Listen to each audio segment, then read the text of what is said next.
बेदम हुए बीमार दवा क्यों नहीं देते? बेदम हुए बीमार दवा क्यों नहीं देते? तुम अच्छे मसीहा हो, शिफा क्यों नहीं देते? मिट जाएगी मखलूक तो इंसाफ करोगे, मुनसिफ हो तो हश्र उठा क्यों नहीं देते? लेकिन पंतप्रधान आवास योजना का टारगेट अभी तक महाराष्ट्र को नहीं मिला है, क्योंकि ये योजना जो है गांवठान जमीन पे घर बांधे जाते हैं। लेकिन असलियत ये है कि गांव में गांवठान जमीन है ही नहीं। जब कलेक्टर के पास जाते हैं तो कहा जाता है कि गांवठान जमीन नहीं है, गायरान जमीन ढूंढ के लाओ, हम आपको पीएम आवास योजना देंगे।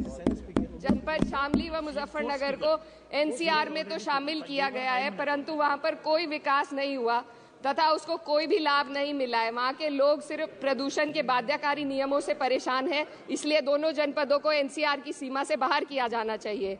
मेरे संसदीय क्षेत्र में मैं कुछ चीजें बजट स्पीच में ऐड करना चाहती हूँ। एक, ट्रॉमा सेंटर और जिला अस्पताल के अपग्रेडेशन की भी मांग है। जनपद शामली और सहारनपुर में एक एक महिला डिग्री कॉलेज खोला जाए। कैराना में जस्ट कंक्लूडिंग, यमुना नदी के घाट पर सौंदर्य कार्य का भी कार्य जोड़ा जाए। जनपद शामली में टेक्सटाइल पार्क की स्थापना की जाए और जो संसद निधि है, सांसदों को केवल 5 करोड़ रुपए दिए जाते हैं और एमएलए, उत्तर प्रदेश के एमएलए को भी 5 करोड़ दिए जाते हैं। हमारी मांग है या तो इसे बढ़ाकर 25 करोड़ किया जाए या फिर सिरे से खारिज किया जाए। The union budget was an opportunity to address the pressing. Sir, just 1 minute. Please, 2 more speakers are in your party. Sir, just pressing concern of India's citizen, rising unemployment, soaring inflation, crumbling public services, and deepening rural distress. Yet, instead of offering real solution, the government has focused on optics and half measures. While tax relief for the middle class is welcome, it does nothing for the millions who earn too little to benefit from it.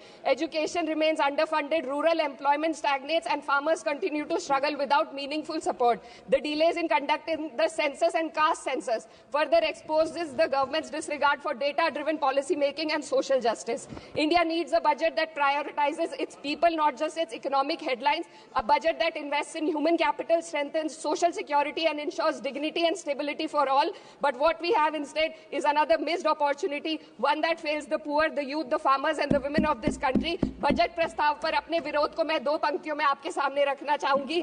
बेदम हुए बीमार दवा क्यों नहीं देते? बेदम हुए बीमार दवा क्यों नहीं देते? तुम अच्छे मसीहा हो, शिफा क्यों नहीं देते? मिट जाएगी मखलूक तो इंसाफ करोगे, मुनसिफ हो तो हश्र उठा क्यों नहीं देते?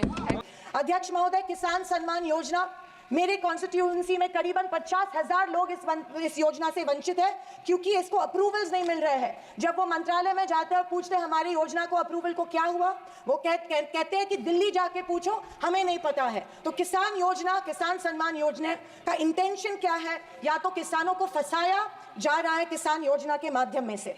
अध्यक्ष महोदय, फसल बीमा योजना, महाराष्ट्र में, पश्चिम महाराष्ट्र में शोलापुर, सांगली, सातारा, कोल्हापुर में उड़द दाल और अरहर की दाल यहाँ पे उगाई जाती है, लेकिन फसल बीमा योजना मिलती है सिर्फ बाजरा, मक्का और सोयाबीन के लिए। आपके माध्यम में से मैं फाइनेंस मिनिस्टर से गुजारिश करती हूँ कि अरहर और उड़द के लिए भी फसल बीमा योजना के फॉर्म एक्सेप्ट किए चुके हैं, भर दिए हैं, लेकिन फसल बीमा योजना मिल नहीं रही है। अध्यक्ष महोदय, पंतप्रधान आवास योजना, आदरणीय फाइनेंस मिनिस्टर जी ने कहा कि एडिशनल 3 करोड़ हाउसेज, घर यहाँ पे इंक्रीज करके इस बजट में दे रहे हैं, लेकिन पंतप्रधान आवास योजना का टारगेट अभी तक महाराष्ट्र को नहीं मिला है, क्योंकि ये योजना जो है गांवठान जमीन पे घर बांधे जाते हैं। लेकिन असलियत यह है कि गांव में गांवठान जमीन है ही नहीं। जब कलेक्टर के पास जाते हैं तो कहा जाता है कि गांवठान जमीन नहीं है, गायरान जमीन ढूंढ के लाओ, हम आपको पीएम आवास योजना देंगे। अभी गांवठान जमीन लाएंगे कहां से? तो आपके माध्यम में से मैं फाइनेंस मिनिस्टर को रिक्वेस्ट करती हूं